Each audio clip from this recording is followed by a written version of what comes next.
नमस्ते दोस्तों ये कहानी है एक चूहे की, जिससे कि हम लोग बहुत कुछ सीख सकते हैं और ये कहानी हमारे जीवन में कुछ बदलाव ला सकती है। दोस्तों कहानी का नाम है मुफ्तखोरी की कहानी। तो इस कहानी में ये होता है कि एक कमरे में एक चूहा बार बार आता जाता रहता था। तो कमरे में रहने वाले आदमी ने उसको दया आई और उस आदमी ने उस चूहे के लिए एक अनाज का छोटा सा जार, उसमें थोड़ा सा अनाज भरकर उस कमरे में रख दिया। तो वो क्या करता था, रोज़ अपने काम पर जाने से पहले उस डब्बे के ऊपर थोड़ा सा अनाज बिखेर दिया करता था और डब्बा बंद कर दिया करता था, जिससे कि वो चूहा आता था और उस सीमित अनाज को खाकर अपना पेट भर लेता था और फिर चला जाता था। एक बार उस आदमी ने उस जार को खुला ही छोड़ देने का निर्णय लिया।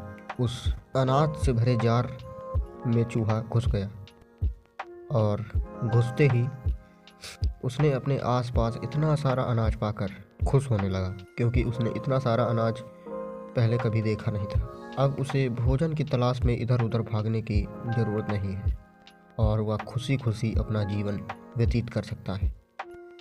जैसे ही उसने मुफ्त का, बिना मेहनत का अनाज का आनंद लिया, कुछ ही दिनों में वह जार के तल पर पहुंच गया। वह रोज़ उसको खाने लगा, ख़त्म करने लगा।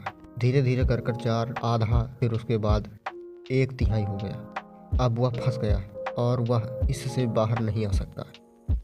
उसे जीवित रहने के लिए उसी जार में अनाज डालने के लिए किसी पर निर्भर रहना पड़ता है, क्योंकि अब वह आराम तलब हो चुका है। तो दोस्तों इस छोटी सी कहानी है, इससे सीखने के लिए कुछ 4 सबक हैं, जो कि पहला है, अल्पकालीन सुख दीर्घकालीन दुख के जाल में फंसा सकता है। जो लोग क्षणिक सुख के चक्कर में पड़ते हैं वह एक अति दीर्घ दुख के जाल में फंस जाते हैं। दूसरी बात है, अगर चीज़ें आसान हो रही हैं और आप उसमें उनको आसान होने में आनंद महसूस कर रहे हैं और सहज हो रहे हैं, तो आपके लिए जीवन रक्षा कठिन होने वाली है, क्योंकि आप मुश्किलों से दूर भाग रहे हैं और मुश्किलों से ही तो इंसान निखरता है और सीखता है।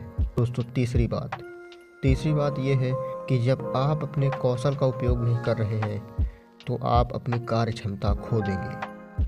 चौथा है, आराम तलबी यानी कंफर्ट जोन इंसान को निकम्मा बनाकर शरीर मन में अपाहिजता भर देता है और मन से अपाहिज बना देता है, जिससे कि हम चाह कर भी कुछ नहीं कर सकते। दोस्तों कहानी यहीं पर समाप्त होती है। अब आप पे ये निर्भर करता है कि आपने इस कहानी से क्या सीखा। तो अगर आपने कुछ सीखा तो हमें अपनी राय जो है कमेंट बॉक्स में ज़रूर दीजिएगा और इस वीडियो को ज़्यादा से ज़्यादा लोगों के साथ ज़रूर शेयर कीजिएगा। धन्यवाद।